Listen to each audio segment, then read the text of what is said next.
نحمده ونصلي على رسوله الكريم اما بعد فاعوذ بالله من الشيطان الرجيم بسم الله الرحمن الرحيم قال الله تبارك وتعالى في القرآن المجيد والفرقان الحميد ان اولیاؤه الا المتقون۔ اللہ تبارک و تعالی نے قرآن پاک میں جگہ جگہ تقوی کا ذکر فرمایا۔ تقوی کیا ہے؟ یہ گناہوں سے بچنے کو کہتے ہیں۔ اللہ تعالیٰ نے جن کاموں سے منع فرما دیا، جو حرام کام ہے، ناجائز کام ہے، ان سے بچنا یہ تقوی ہے۔ اور اللہ تعالیٰ نے یہ بھی فرما دیا کہ اللہ کے ولی صرف وہی بن سکتے ہیں جو تقوی والے ہوں، اللہ تبارک و تعالیٰ سے ڈرنے والے ہوں۔ اللہ تبارک و تعالیٰ نے ارشاد فرمایا ھدی للمتقین، یہ کتاب ہدایت ہے، رہنمائی ہے تقوی والوں کے لیے۔ ایک صاحب آتے تھے حضرت مولانا خلیل احمد صاحب رحمۃ اللہ علیہ کے پاس، اور روزانہ آ کر اس بات پر بحث کرتے کہ جب یہ ہدایت ہے تقوی والوں کے لیے تو ہمیں اس سے کیا فائدہ ہوگا؟ قرآن پاک سے بحث کرتے، حضرت اس کا علمی جواب دیتے، چلے جاتے، دوسرے دن پھر آ جاتے۔ ایک دن جب وہ آئے تو حضرت تھانوی رحمۃ اللہ علیہ سہارنپور گئے ہوئے تھے، حضرت کی مجلس میں موجود تھے، تو وہی صاحب آ کر کے پھر سوال کرنے لگے۔ حضرت تھانوی رحمۃ اللہ نے فرمایا حضرت اگر آپ کہیں تو اس کا جواب میں دوں؟ تو کہا کہ ہاں آپ دے دیجیے۔ ان سے پوچھا انہوں نے کہ ابھی تم کیا کرتے ہو؟ کہا میں BA پڑھتا ہوں۔ تو کہا کہ یہی تو کہا جاتا ہے کہ یہ BA والوں کے لیے کورس ہے، تو اس کا مطلب یہ نہیں ہوتا کہ جو BA پڑھ چکے ان کے لیے کورس ہے، بلکہ اس کا مطلب یہ ہوتا ہے کہ جو BA پڑھنا چاہیں ان کے لیے یہ کورس ہے۔ اسی طرح اللہ تعالیٰ نے فرمایا ھدی للمتقین، یہ کتاب متقیوں کے لیے ہدایت ہے، تو اس کا یہ مطلب نہیں کہ جو متقی بن چکے ان کے لیے ہدایت ہے، بلکہ اس کا مطلب یہ کہ جو متقی بننا چاہیں ان کو یہ کتاب رہبری کرتی ہے متقی بننے کے لیے۔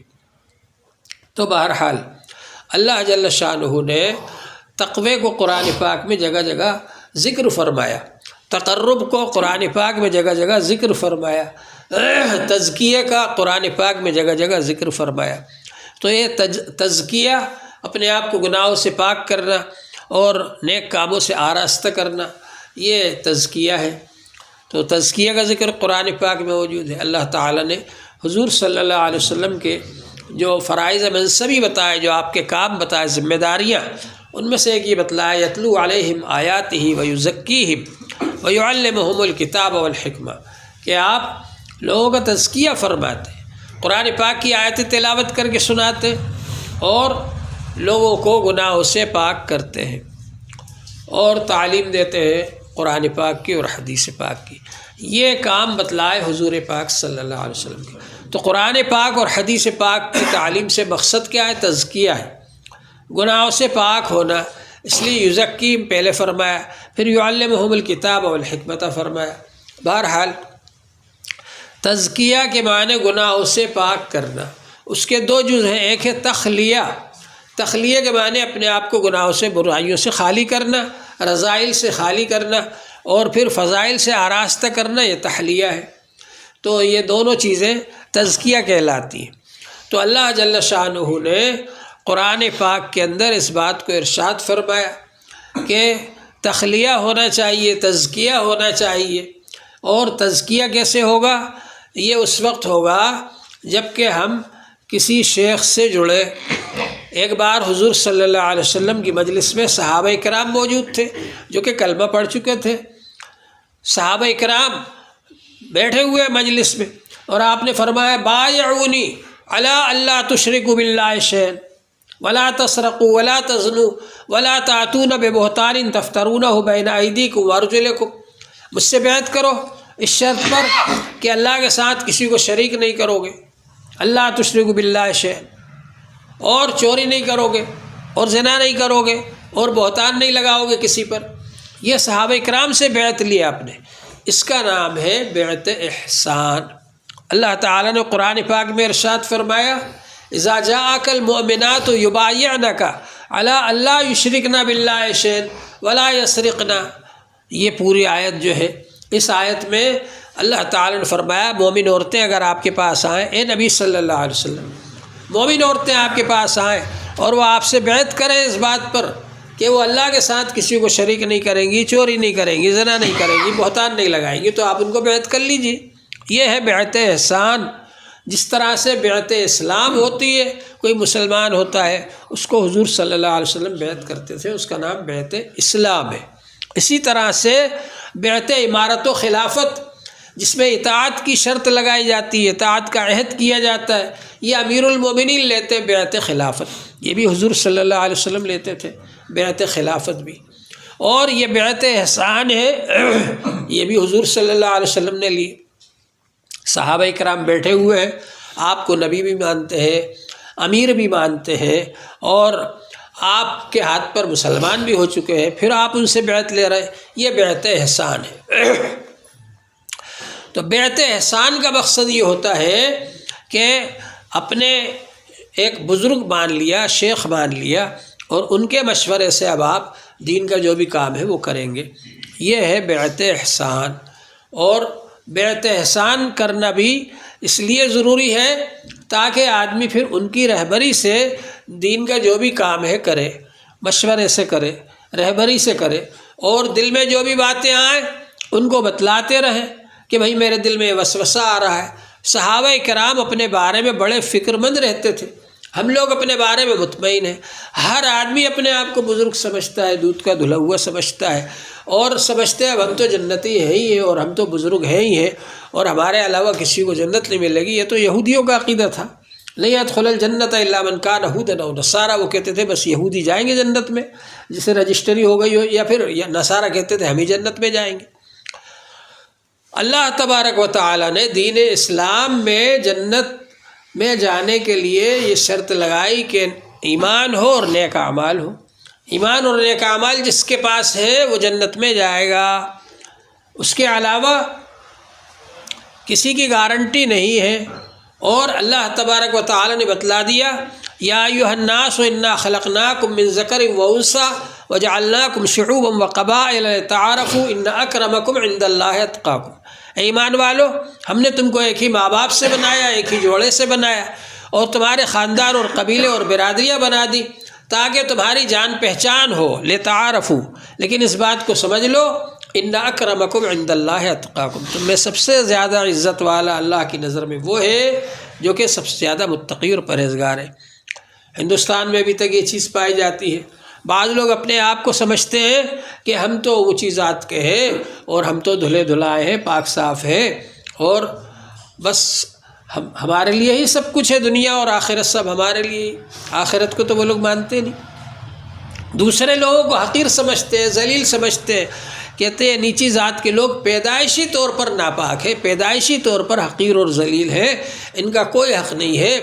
کچھ لوگ اپنے آپ کو اونچی ذات کا کہتے ہیں، کچھ لوگ دوسروں کو حقیر ذات کا کہتے ہیں، نیچی ذات کا کہتے ہیں، اور ان کو ذلیل و خوار سمجھتے ہیں۔ یہ سلسلہ ابھی تک ہندوستان میں چل رہا ہے۔ اللہ جل شانہ نے بتلایا کہ خاندان سے کچھ نہیں ہوتا، اصل چیز جو ہے وہ تقویٰ ہے۔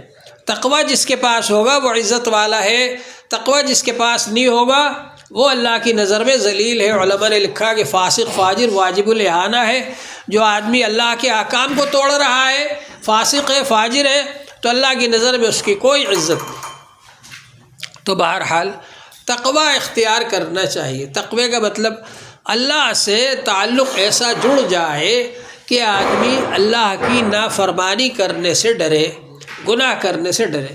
ایک بار ایک مسجد میں کتاب سنائی جا رہی تھی، اس میں متقی کا لفظ آیا، تو ایک صاحب وہاں پر بیٹھے ہوئے تھے، بیچارے زیادہ اردو بھی نہیں جانتے تھے، تو انہوں نے پوچھا پاس والے سے، بابا یہ متقی کیا ہوتا ہے؟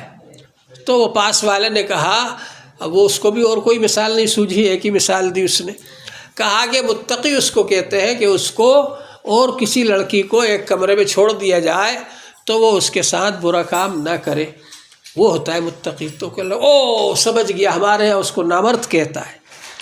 تو نامردی کی وجہ سے اگر کوئی گناہ نہیں کرتا تو وہ متقی نہیں ہے۔ متقی وہ ہے جس میں کہ طاقت بھی ہو پھر بھی گناہ نہ کرے۔ تقویٰ یہ ہے کہ آدمی کے پاس صلاحیت بھی ہے گناہ کرنے کی پھر بھی نہ کرے، مارنے کی صلاحیت ہے نہ مارے کسی کو، گناہ کرنے کی صلاحیت ہے گناہ نہ کرے، یہ ہے تقویٰ۔ تو بہرحال تقویٰ اختیار کرنا چاہیے، اور وہ کب ہوگا؟ جب آپ کے دل کا تعلق اللہ سے ہو جائے گا، اللہ تبارک و تعالیٰ کی محبت جب آپ کے دل میں آئے گی تو اللہ تبارک و تعالیٰ کے حکم کو توڑنا آپ کے لیے آسان نہیں ہوگا، فوراً اللہ کا خیال آ جائے گا۔ اتق اللہ حیثما کنت، جہاں بھی ہو اللہ سے ڈرو۔ تو یہ تقویٰ جو ہے یہ کیسے حاصل ہوتا ہے؟ بزرگوں نے فرمایا معادن التقویٰ قلوب العارفین، تقویٰ کا خزانہ اور تقوی کا کھدان کیا ہے؟ تقوی کی کھدان عارفین کے دل ہے، اللہ والوں کے دل ہے، اللہ والوں کے دل میں تقوی کا خزانہ ہوتا ہے۔ تو اللہ والوں کی صحبت اس لیے اختیار کی جاتی ہے کہ آدمی کو تقوی آ جائے اس کے دل کے اندر۔ جب وہ ایسے لوگوں کے پاس بیٹھے گا جو کہ تقوی اختیار کرنے والے ہیں تو اس کے دل میں بھی تقوی آ جائے گا۔ تو اللہ تبارک و تعالی نے ہم لوگوں کو موقع عطا فرمایا ذکر کرنے کا۔ ذکر کرنے سے اللہ کی محبت پیدا ہوتی ہے، تقوی آتا ہے، ذکر کرنے سے اللہ سے تعلق جڑتا ہے۔ حضور پاک صلی اللہ علیہ وسلم نے ارشاد فرمایا ہے کہ افضل الذکر لا الہ الا اللہ، سب سے زیادہ فضیلت والا ذکر لا الہ الا اللہ ہے۔ بزرگوں نے کہا کہ لا الہ الا اللہ یہ دل کو صاف کرتا ہے، دل میں جو غیر اللہ بھرا ہوا ہے، دل میں جو گناہ بھرے ہوئے ہیں، ہر وقت گناہ کا خیال آتا رہتا ہے، حتیٰ کہ آدمی نماز پڑھ رہا ہے اور وہ خیالی پلاؤ پکا رہا ہے کہ اب میں یہاں سے جا کر ایسا کروں گا ویسا کروں گا۔ تو یہ سب خیالات جو آ رہے ہیں دل کے اندر، ان کو دور کرنے کے لیے اور دل میں اللہ کی محبت پیدا کرنے کے لیے ذکر الہی ہے۔ ذکر الہی جتنا زیادہ ہوگا اتنا ہی اللہ تعالیٰ سے تعلق بڑھے گا۔ اور ذکر ایسی چیز ہے، نماز میں بھی ذکر ہے، اقیم الصلاۃ لذکری، میرے ذکر کے لیے نماز قائم کرو۔ اور جہاد جیسے موقع پر جہاں آدمی کو پاور کی ضرورت ہے وہاں پر فرمایا کہ ذکر کرو، جہاد کے موقع پر ذکر کرو، اس لیے کہ ذکر کرنے سے اللہ تعالیٰ سے تعلق جڑتا ہے پاور ہاؤس سے، اور پھر انسان کے اندر کرنٹ آتا ہے۔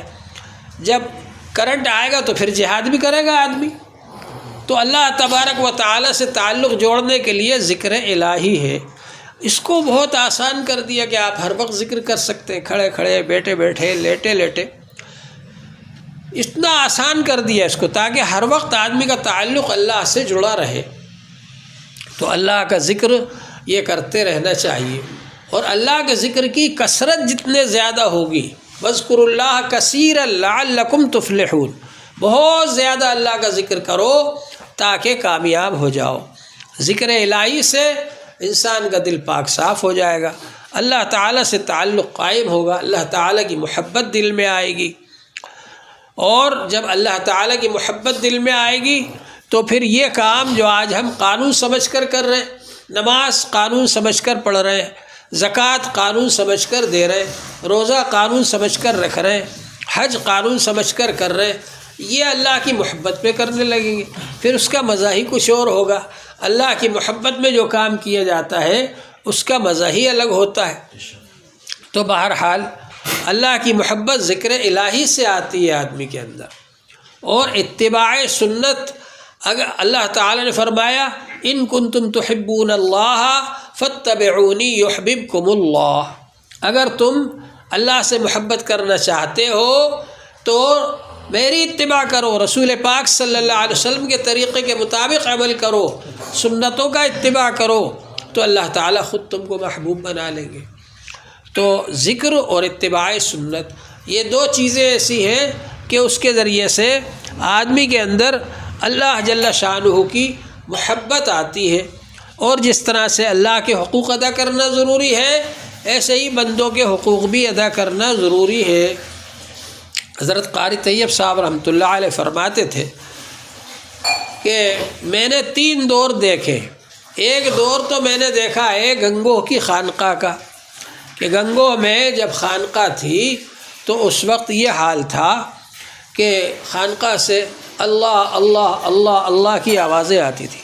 تو خانقاہ کے پاس ایک تالاب تھا، وہ دھوبی لوگ کپڑے دھوتے تھے، تو وہ دھوبی لوگ بھی جو آہ کی آواز نکلتی ہے نا کپڑے دھوتے وقت، اس کے بجائے اللہ کہتے تھے۔ تو چاروں طرف تالاب پر بھی اللہ اللہ کی آواز گونجتی تھی. خانقاہ میں تو گونجتی تھی، وہاں بھی گونجتی تھی. ہمارے ایک استاد نے سبق میں سنایا کہ ایک بار ایک سیاح تھا. سیاح لوگ جو گھومنے والے ہوتے ہیں وہ گھومتے رہتے ہیں. انگریز لوگوں کو اس کا بڑا شوق ہوتا ہے کہ جگہ جگہ گھومتے رہتے ہیں، پھر سفر نامہ لکھتے ہیں اپنا. تو وہ ایک سیاح ہندوستان گھومنے کے لیے آیا. تو وہ گھومتے گھومتے جب وہاں سہارنپور کے اسٹیشن پر پہنچا تو وہاں اس نے دیکھا کہ جتنے قلی لوگ ہیں اور افسران ہیں سب کے داڑھی ہے. تو اس کو بڑا تعجب ہوا. وہاں اتر گیا وہ، اور اس نے پوچھا لوگوں سے صاحب آپ لوگ داڑھی کیوں رکھتے ہو؟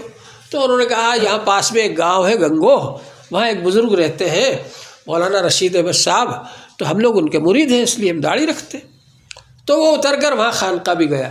اب خانقاہ کے ماحول میں وہ ایک دن رہا اور اس نے جا کر جب اپنا سفر نامہ لکھا تو اس نے یہ لکھا کہ میں نے سنا تھا کہ مکہ جو ہے وہ مسلمانوں کا قبلہ ہے اور وہاں مرکز ہے مسلمانوں کا، لیکن جب میں ہندوستان گیا تو وہاں بھی مسلمانوں کا ایک مرکز مجھے دکھا اور وہ ہے گنگو.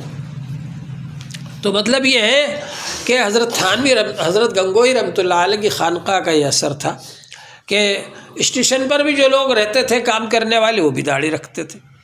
حضرت قاری طیب صاحب رحمۃ اللہ علیہ فرماتے تھے دوسرا ماحول میں نے دیکھا وہ خانقاہ تھانہ بھون کا دیکھا. حضرت تھانوی رحمۃ اللہ علیہ نے حقوق العباد پر اتنا زور دیا اور اصلاح معاملات پر اتنا زور دیا کہ اگر کوئی آدمی خانقاہ میں رومال بھی بھول گیا اور ایک ہفتے بعد بھی آیا تو وہیں پڑا ہوا ملے گا جہاں چھوڑ کر گیا، کوئی اٹھاتا نہیں تھا اس کو. حضرت تھانوی رحمۃ اللہ علیہ کا یہ حال تھا. ایک بار حضرت تھانوی رحمۃ اللہ علیہ کے پاس ایک صاحب آئے اور انہوں نے ویسے ہی ذکر کر دیا باتوں باتوں میں کہ وہ میں بغیر ٹکٹ کے آ گیا میں. تو حضرت نے فرمایا ارے بغیر ٹکٹ کے آ گئے تم، جاؤ جتنا سفر کیا اتنا ہی ٹکٹ لے کر کے پھاڑو اس کو تاکہ وہ رقم جو ہے حکومت کو پہنچ جائے. تو حضرت تھانوی رحمۃ اللہ علیہ کا یہ حال تھا. تو اتنی آپ نے لوگوں کے معاملات کو درست فرمایا، اصلاح معاملات فرمائی، حتیٰ کہ حضرت تھانوی رحمۃ اللہ علیہ کے مریدین دور دور پہنچائے جاتے تھے، پہچانے جاتے تھے. ایک بار ایک صاحب آئے دارالعلوم دیوبند میں اور وہ آئے تو وہ جو وہاں کا چوکیدار تھا وہ بیچارہ سو رہا تھا. تو وہ صاحب آئے، انہوں نے آتے سے پوچھا یہ لالٹین جو جل رہی ہے یہ کس کے پیسے کے تیل سے جل رہی ہے یہ؟ تو جو صاحب سو رہے تھے انہوں نے چادر میں سے فوراً منہ نکالا اور کہا کیا کوئی حضرت تھانوی کا مرید آ گیا ہے یہاں پر؟ ایک صاحب گجرات گئے، وہاں پر ایک طالب علم پڑھ رہا تھا، پڑھتے پڑھتے اس نے چراغ جو جل رہا تھا اس کو بجھا دیا، دوسرا چراغ نکال کر کے پھر اس سے پڑھنا شروع کیا. تو وہ صاحب جو گئے تھے مسافر کی حیثیت سے اس مسجد میں تھے، تو انہوں نے اس طالب علم کے قریب آ کر پوچھا کہ بھائی تم نے یہ چراغ کیوں بجھا دیا اور دوسرا کیوں جلایا؟ اس نے کہا کہ یہ چراغ جو ہے مسجد کا ہے اور اس کا اتنا ہی وقت تھا جو میں نے اس کو جلایا، اب یہ میرا ذاتی چراغ ہے، اس سے میں چاہے رات بھر پڑھوں. تو انہوں نے پوچھا بزرگ نے کہ کیا حضرت تھانوی رحمۃ اللہ علیہ سے تعلق ہے تمہارا؟ تو کہ ہاں حضرت تھانوی رحمۃ اللہ علیہ سے تعلق. تو حضرت تھانوی رحمۃ اللہ علیہ نے معاملات کی اصلاح اتنی زیادہ فرمائی، اخلاق کی اصلاح فرمائی. اور حضرت تھانوی رحمۃ اللہ علیہ فرماتے تھے کہ لوگوں نے مجھے بدنام کر رکھا ہے کہ خانقاہ میں بڑی سختی ہوتی ہے، میں تو انسان بناتا ہوں. اس زمانے میں آدمی بزرگ بننے کو تیار ہے لیکن انسان بننے کو تیار نہیں ہے. کہ پہلے انسان بنے تاکہ دوسرے انسان کو تکلیف نہ پہنچائے، اس کے بعد پھر بزرگ بنے. حضرت تھانوی رحمۃ اللہ علیہ کے پاس ایک ڈاکو آیا، اس نے کہا حضرت میں آپ سے بیعت ہونا چاہتا ہوں. حضرت تھانوی رحمۃ اللہ علیہ فرمایا میں تو بیعت نہیں کرنا چاہتا تم کو. کہا نہیں حضرت میں آپ سے بیعت ہونا چاہتا ہوں. بہت اصرار کیا تو حضرت تھانوی رحمۃ اللہ علیہ نے شرط رکھ دی، کہا کہ بھائی مجھ سے بیعت ہونا ہے تو جہاں جہاں تم نے ڈاکے ڈالے ہیں ابھی تک وہاں جاؤ، ان سب کا مال واپس کرو، ان سے معافی مانگو اور معافی نامہ لکھوا کر میرے پاس لے کر آؤ. کتنی بڑی شرط رکھی. لیکن وہ آدمی بھی سچا آدمی تھا، اخلاص کے ساتھ آیا تھا توبہ کرنے. چنانچہ وہ گیا اور جہاں جہاں ڈاکے ڈالے تھے مال ان لوگوں کو واپس کیا، دھیرے دھیرے مال واپس کیا اور ان سے معافی نامہ لکھوایا اور کئی سالوں کے بعد پھر حضرت تھانوی رحمۃ اللہ علیہ کے پاس آیا، وہ سب معافی نامے لا کر سامنے رکھ دی کہ حضرت یہ سب میں نے مال بھی واپس کر دیا اور معافی نامہ بھی لکھوا لیا۔ اس کے بعد حضرت تھانوی رحمۃ اللہ علیہ نے ان کو بیعت کیا۔